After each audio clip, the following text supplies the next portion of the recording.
बच्चों, सीबीएसई 2025 के sample question paper में सेक्शन डी हम लोग डिस्कस कर रहे हैं और आज सेक्शन डी का लास्ट क्वेश्चन हम लोग डिस्कस करेंगे। इसके बाद सेक्शन डी फिनिश हो जाएगा। हम लोगों ने पिछली बार क्वेश्चन नंबर 35A डिस्कस किया था, स्टैटिस्टिक्स का क्वेश्चन था, और आज हम लोग इसी का चॉइस वाला पार्ट 35B डिस्कस करेंगे। यानी इस क्वेश्चन में बच्चों चॉइस थी, दो क्वेश्चंस थे ए और बी पार्ट्स में, इनमें से आप कोई भी एक कर सकते थे। तो आज का हमारा क्वेश्चन है बच्चों, the monthly expenditure on milk in 200 families is given below. यानी कोई 200 फैमिलीज हैं और उनका मिल्क के ऊपर मंथली एक्सपेंडिचर हमें दिया हुआ है। Find the value of x and mean expenditure. हमें x की वैल्यू बीच में कहीं फाइंड करनी है जो अननोन फ्रीक्वेंसी है, और मीन एक्सपेंडिचर यानी एवरेज ऑफ द एक्सपेंडिचर हमें फाइंड करना है। तो हमारे पास बच्चों ये दो कॉलम गिवन हैं जो हमने ग्रीन कलर से मेंशन किए हैं, फर्स्ट एंड सेकंड कॉलम, ये हमें दिया हुआ है। मंथली एक्सपेंडिचर यानी क्लास इंटरवल इन रुपीज में देखिए क्या है मंथली एक्सपेंडिचर, 1000 से 1500। इस ग्रुप में 24 फैमिलीज हैं। 1500 से 2000 रुपीज मंथली एक्सपेंडिचर, इसमें 40 फैमिलीज हैं। फिर 2000 से 2500 रुपीज मंथली एक्सपेंडिचर, इसमें 33 फैमिलीज हैं। और 2500 से 3000 रुपीज के एक्सपेंडिचर में एक्स नंबर ऑफ फैमिलीज हैं जो कि हमें पता नहीं है, ये हमें फाइंड करना है बच्चों। देन 3000 से 3500 रुपीज मंथली एक्सपेंडिचर में 30 फैमिलीज हैं। 3500 से 4000 रुपीज एक्सपेंडिचर में 22 फैमिलीज हैं। एंड 4000 से 4500 रुपीज मंथली एक्सपेंडिचर में 16 फैमिलीज हैं। एंड 4500 से 5000 रुपीज मंथली एक्सपेंडिचर में 7 फैमिलीज हैं। इतना पोर्शन हमें दिया हुआ है क्वेश्चन में। हमें x की वैल्यू फाइंड करनी है और इनका मीन एक्सपेंडिचर यानी एवरेज एक्सपेंडिचर हमें फाइंड करना है। तो सबसे पहले हम लोग आते हैं, जो x की वैल्यू हमें फाइंड करनी है उसे हम लोग फाइंड करते हैं। अब बच्चों हमें ये दिया हुआ है कि 200 फैमिलीज, मतलब हमें जो ये डिटेल दी है वो कितनी फैमिलीज की दी है, वो 200 फैमिलीज की दी है। मतलब टोटल नंबर ऑफ फैमिलीज 200 है। यानी ये जो फ्रीक्वेंसी वाला जो कॉलम है इन सभी का जो सम है वो 200 है। यानी total of the frequency column is 200। तो हमें टोटल पता है और बीच के सारे नंबर पता है, उसमें से एक नंबर मिसिंग है और हमें ये फाइंड करना है। बहुत ही आसानी से फाइंड कर लेते हैं। इन सभी नंबर्स को आप ऐड करिए, 24 plus 40 plus 33 plus x plus 30 plus 22 plus 16 plus 7 is equal to 200 होगा। ये हमें पता है, सम पता है। तो sigma f is equal to 200 हमें मालूम है। और इन सभी को जो हमने ऐड किया तो x को छोड़ करके बाकी जो नंबर्स हैं उनका सम हो गया 172 एंड प्लस x हम एज इट इज लिखा रहने देंगे क्योंकि x को हम इसमें ऐड नहीं कर सकते हैं, ये अनलाइक टर्म है। अब इज इक्वल टू 200 चल रहा है, हमें x की वैल्यू फाइंड करनी है। तो x निकालने के लिए 172 को आप उधर राइट साइड में शिफ्ट करोगे तो आपका x इज इक्वल टू आ जाएगा 200 माइनस 172, और ये जब माइनस करेंगे तो x की वैल्यू आ जाएगी 28। यानी x की वैल्यू 28, यानी 28 फैमिलीज ऐसी हैं जिनका मंथली एक्सपेंडिचर मिल्क पर 2500 रुपीज से लेकर 3000 रुपीज के बीच में है। ठीक है, तो पहला पार्ट हमारा ये निकल आया कि find the value of x। Now we have to find the mean expenditure, उसको हम किसी भी तरीके से फाइंड कर सकते हैं। मीन निकालने के हमने 3 मेथड पढ़े, डायरेक्ट मेथड और एज्यूम्ड मीन और स्टेप डिवीजन। जो भी आपको अच्छा लगे वो आप कर सकते हैं। हमने यहाँ पर डायरेक्ट मेथड को यूज़ किया है।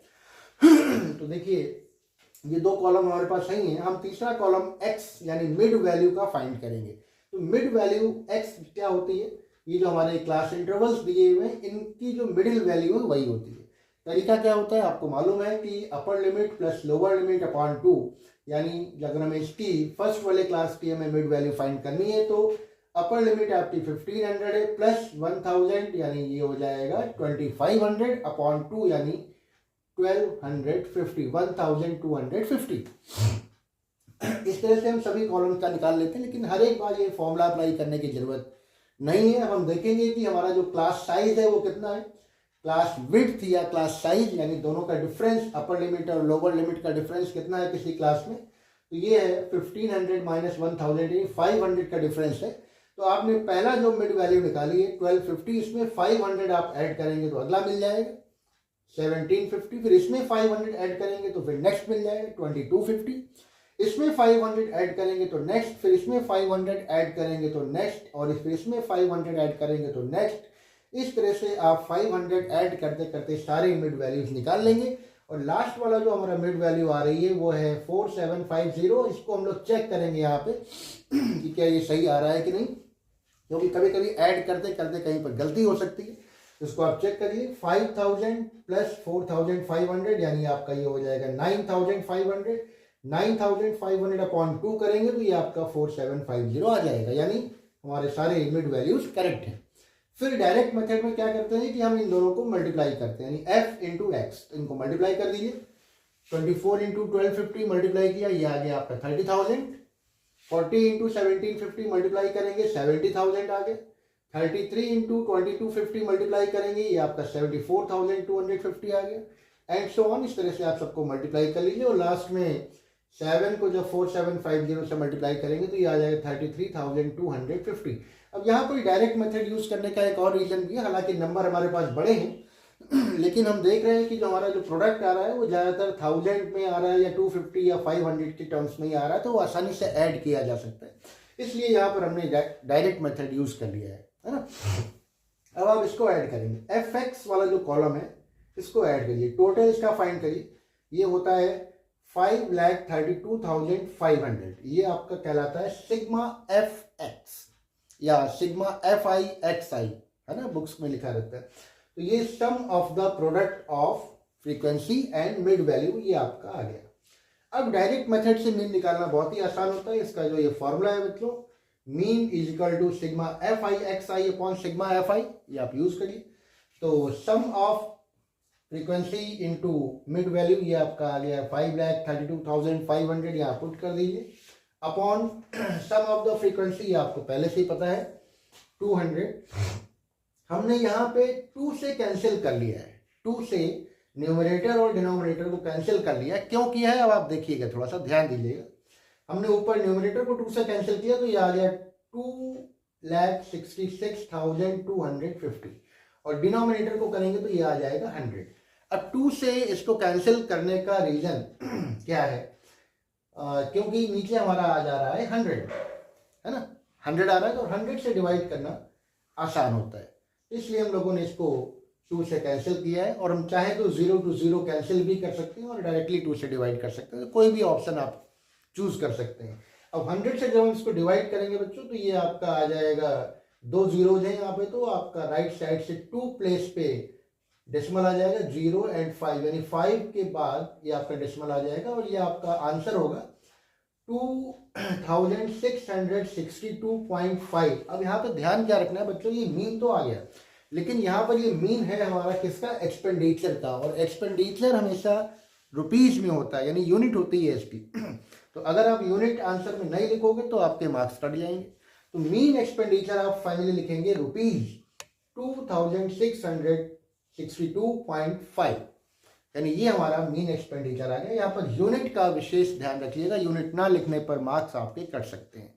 तो इस तरह से ये हमारा 35 का बी पार्ट यानी चॉइस वाला पार्ट था और आसान क्वेश्चन था, इट वाज नॉट डिफिकल्ट, आप आसानी से कर सकते हैं। इस तरीके के कुछ और सम्स अपनी बुक से आप प्रैक्टिस कर सकते हैं, आप इसको जरूर प्रैक्टिस करिए। स्टैटिस्टिक्स एक ऐसा पार्ट है इसको आसानी से किया जा सकता है और अच्छे मार्क्स स्कोर किए जा सकते हैं, मतलब ये स्कोरिंग पार्ट होता है, इसको अच्छे से तैयार करिए, फॉर्मूले याद करिए। तो आज सेक्शन डी फिनिश हो गया है, फिर नेक्स्ट क्लास में सेक्शन ई हम लोग डिस्कस करेंगे। तब तक आप अपनी प्रैक्टिस करते रहिए, रेगुलर क्वेश्चंस लगाते रहिए। एग्जाम्स बहुत ही नज़दीक हैं और अगर कोई डाउट है तो आप अपनी क्वेरी हमसे डायरेक्टली पूछ सकते हैं। अपने जो भी प्रॉब्लम्स हैं वो आप कमेंट बॉक्स में बताइए और आपको आज की क्लास कैसी लगी इसका भी अपना ओपिनियन दीजिएगा, ठीक है। तो आज की क्लास में बच्चों बस इतना ही। Thank you and have a nice day.